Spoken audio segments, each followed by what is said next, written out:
ಅಂತ ಒಂದು ಪ್ಯಾರಾದಲ್ಲಿ ಇದೆ.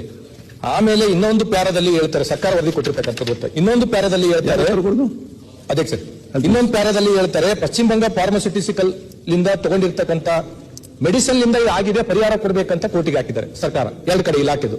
ಮೂರನೇದು ಏನು ಹೇಗಿದೆ ಅಧ್ಯಕ್ಷರೇ ಅಂತಂದ್ರೆ, ಯಾವ ಪಶ್ಚಿಮ ಬಂಗ ಫಾರ್ಮಾಸ್ಯೂಟಿಕಲ್ ಮೇಲೆ ಅಂತಂದ್ರೆ ಸರ್ಕಾರ ಬ್ಲಾಕ್ ಲಿಸ್ಟ್ ನಲ್ಲಿ ಹಾಕಿರ್ತಕ್ಕಂಥದಕ್ಕೆ FIR ಬ್ಲಾಕ್ ಲಿಸ್ಟ್ ಹಾಕಿದ್ದು ಇಷ್ಟೇ ತಂದಿದ್ದಾರೆ. ಪರಿಹಾರ ಕೊಡಬೇಕು ಅಂತ ತಿಳ್ಕೊಂಡು ಹಾಕಿರೋದಕ್ಕೂ ಕೋರ್ಟ್ ಇಂದ ಸ್ಟೇ ತಂದಿದ್ದಾರೆ.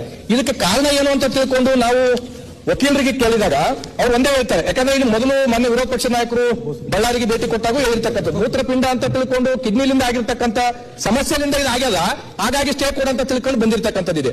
ಮೊನ್ನೆ ಮಂತ್ರಿಗಳಲ್ಲಿ ನಾನು ಮನವಿ ಮಾಡ್ತಕ್ಕಂಥದ್ದು ಇಷ್ಟೇ ಸರ್, ಇಷ್ಟು ಜನ ಬಾಣತಿಯರು ಸತ್ತು ಬೆಳಗಾಂದಲ್ಲಿ ಅಷ್ಟೆಲ್ಲ ನಾವು ಡಿಸ್ಕಸ್ ಮಾಡಿದ್ವಿ. ಕೇವಲ ಸರ್ಕಾರಗಳು ಯಾರಿಗೋ ಬೈದ್ರೆ ಅಂತಂದ್ರೆ ನಾವು ಹೋಗಿ ಜೈಲಿಗೆ ಹಾಕ್ತಕ್ಕಂಥ ಪರಿಸ್ಥಿತಿ ಇದ್ರೆ ಇಷ್ಟು ಜನ ಅಂತಂದ್ರೆ ಇಷ್ಟು ಮೆಡಿಸಿನ್ಗಳನ್ನ ನೀವು ಬ್ಯಾನ್ ಮಾಡಿದ್ರಿ. ಇಲ್ಲಿ ಲಿಂಗರ್ ಲ್ಯಾಕ್ಟಿಟೇಟ್ 93 ಬ್ಯಾಚ್ಗಳು, DNS 6 ಬ್ಯಾಚ್ಗಳು, ಡೆಕ್ಸ್ಟ್ರೋಸ್ 4 ಬ್ಯಾಚ್ಗಳು, sodium chloride 500 1 batch, sodium chloride 100 1 batch, ciprofloxacin 1 batch, ಈ ರೀತಿ ಮೆಡಿಸಿನ್ ತಗೊಂಡದ್ರಿಂದ ಕಿಡ್ನಿಗೆ ಎಫೆಕ್ಟ್ ಆಗಿದೆ ಅಂತ ತಿಳ್ಕೊಂಡು ಇಲ್ಲಿ ವರದಿ ಬಂದಿದೆ. ಇಷ್ಟೆಲ್ಲ ಆದ್ರೂ ಸಹ ಮುಖ್ಯಮಂತ್ರಿಗಳ ಅಧ್ಯಕ್ಷತೆಯಲ್ಲಿ ಒಂದು ಸಭೆ ನಡೆಯುತ್ತೆ. ಆ ಸಭೆ ಆದ್ಮೇಲೆ ಕೇವಲ ಒಬ್ಬ ವ್ಯವಸ್ಥಾಪಕ ನಿರ್ದೇಶಕರ ಮೇಲೆ ಏನ್ಪತ್ತಂದ್ರೆ ಒಬ್ಬ ಸಸ್ಪೆಂಡ್ ಆಗಿರ್ತಕ್ಕಂಥದ್ದಿದೆ.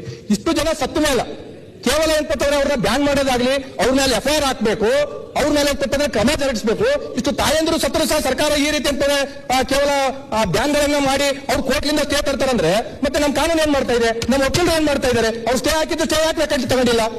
ಈ ಪರಿಹಾರ ಕೊಡಿ ಅಂತ ತಿಳ್ಕೊಂಡು ನೀವು ಕೇಳ್ತೀರಿ, ಅದಕ್ಕೂ ಸ್ಟೇ ತಂದಿದ್ದಾರೆ.